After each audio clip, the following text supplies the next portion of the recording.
So as a self-qualified Genshin Pro player, I've played the game long enough to tell you guys what's great about the game. There's cool characters and cool weapons, and the story is pretty cool. Screw this. I've been playing Genshin for over a year now, so I feel pretty comfortable talking about everything bad about it. Now, if you play the game, you'll probably agree with 99% of the things I say in this video, but if you don't play the game, not only do I highly recommend it, but this video won't be confusing to you at all because I'll be explaining everything. Alright, first up is something I actually talked about in my first video, Resin. Now, people who already played Genshin can probably agree with me before I even say anything, but Resin is basically a system in a lot of mobile games that essentially limit the amount of rewards a player can receive in a day, which for some people who aren't into gacha games, or well, most mobile games, probably think it's just the stupidest game mechanic. So say you just want to have fun and farm for the character you really like, but nope, you can only do that 4 times today, good sir. Thank you, and we'll see you back tomorrow because you're addicted to our game.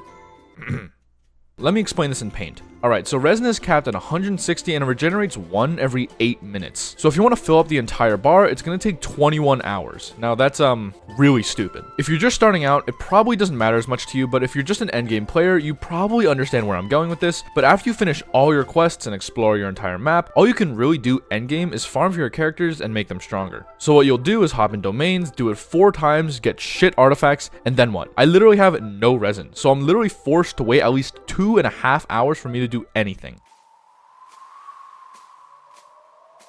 Why 2.5? Because if you want to do anything in this game that requires Resin, you need a minimum of 20, and it takes 2.5 hours for 20 Resin to regenerate. Like, bruh. Another thing annoying about farming is that some domains to level up your characters are only open on certain days of the week. So say, hypothetically, you got Ayaka on a Wednesday. I bet you want to level up her talents, right? So you just go to the domain to get your materials for your talents, but nope! You gotta wait until Friday before you want to level up the character you just pulled. Now, one of the good things about Resin is the fact that you can condense it. So to put it simply, if you want to receive the rewards for a domain, it'll cost you 20 Resin, but if you craft a condensed Resin, which costs 40, and use that to get the rewards for that domain, since it only costs 20 and you're technically using 40, you get double the rewards in one go, which is kind of cool. But the bad thing is Hoyoverse capped it at 5, so you can't hold on to the Resin you just condensed and waited 21 hours for. You are literally forced to use it because if you don't, you'll get capped on Resin, and it's technically a waste of resources. So in conclusion, that's the main bad part about the game in my opinion, but if you just want to play for the story, then this doesn't matter to you at all. Okay, so that was my personal biggest gripe about the game, but it doesn't stop there.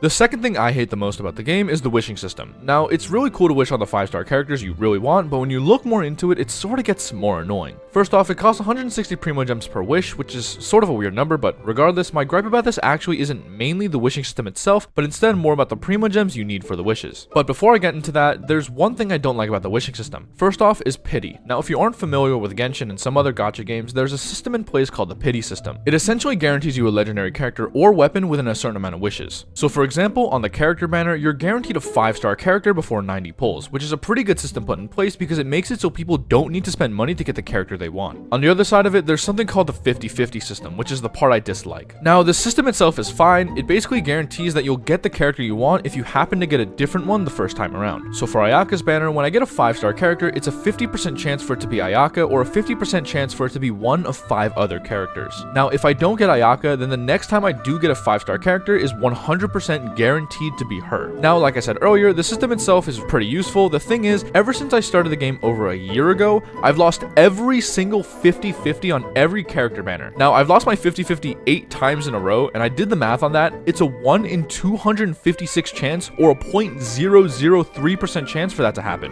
Like, what the hell, MiHoYo? Now, generally, there are at least 3 banners out at a time. A character banner and a weapons banner that change every 20 days, and a permanent banner that's, well, permanent. Now, the weapon banner is sort of like the character banner in that it has sort of a 50-50, but it's not 50%, 50%. It's a 33-33-33 because on this current weapon banner, for example, there are technically 3 different 5-star weapons I can get. The Mist Splitter, the Unforged, or like the character banner, 1 of 10 different 5-star weapons. So the chance of me getting the one I want on the banner is a 33% chance, which is cool, but just like the 50-50s, I've lost most of them. Alright, now the next worst part only applies to late game players, so if you're a new player, this doesn't really matter to you. So if you didn't know, I have no life outside of video games, so I do play this game quite a bit. Enough to 100% literally everything. Every area in the world, every world quest from every region, apart from Inazuma's, every chest, every puzzle, everything. Hell, I've even completed every hangout event, but basically, at endgame, there isn't really anything to do apart from domains, which I can't do because, like I said earlier, the Resin system is fucking stupid. Alright, now those are the 3 main things I hate about the game, so now I'm gonna do a speedrun on the other things that I dislike.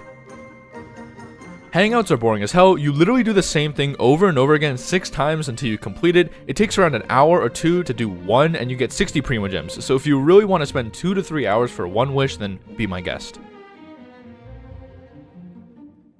Farming for bosses and domains can be really fun for some people, but only if you get good artifacts. I went 4 weeks straight without getting one single crit rate or crit damage circlet, and I kind of got maybe a little pissed off, but nevertheless, they all use resin, which I talked about earlier, but I can't help but saying it again. It's stupid. Now, MiHoYo does release new events pretty frequently, but I'm gonna be honest, some are a hit and some are a miss. For example, the Hyakunin Iki is a hit because you get to trial a lot of 5-star characters from previous banners, but a miss in my opinion is this fucking event where I just need to run around collecting animals in a net, and also this Balloons Tower Defense looking ass event where you just place down towers that kill the enemies for you. So you know those characters you leveled up and farmed for? Useless. Alright, so the anniversary event. Not the worst event in my opinion, but personally, I think the rewards were a little lackluster. 10 wishes? I mean, yeah, sure, if you were to buy the primos for 10 wishes, it's gonna cost you like 25 bucks or something, but it's just like, only 10 wishes? After one of the biggest years this game has ever had, and how it also got Game of the Year for the best mobile game. And the game award goes to Genshin Impact. I sort of expected more, but then again, it's not really a bad thing about the game, and it will probably never happen again, so whatever. Okay, constellations. Now if you play the game, you might know of Bennett's 6th constellation. It basically makes whoever's standing in his ult deal pyro damage, which can mess with a lot of team comps. So a lot of players have asked for constellation toggles, which would solve everything. A lot of players, and my friends included, haven't C6'd Bennett because it'll ruin their team, so they're just left with this little red exclamation mark that will stay with them forever and can kind of get really annoying.